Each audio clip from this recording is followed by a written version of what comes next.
жазған жүргенімде қыпшақ енің, сыныптағы ең сұлу аппақ қызға асық едім, мен бала ғашық едім.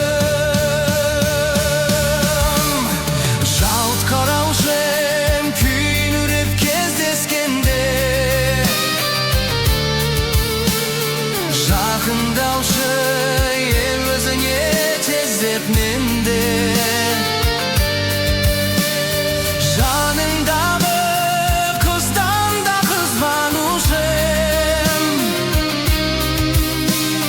жақын тұрып сенімен сөйлескенге.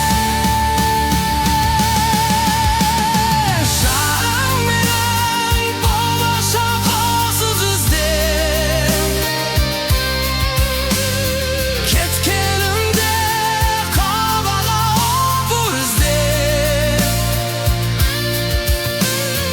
бірге еріп менімен шығып едің.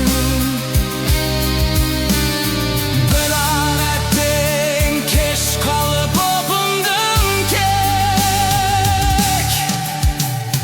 Қайдан білейін, жаспын ғой шоқ-оқым, сезбеппін сезімдің тез солатынын. Қол ұстасып басқамен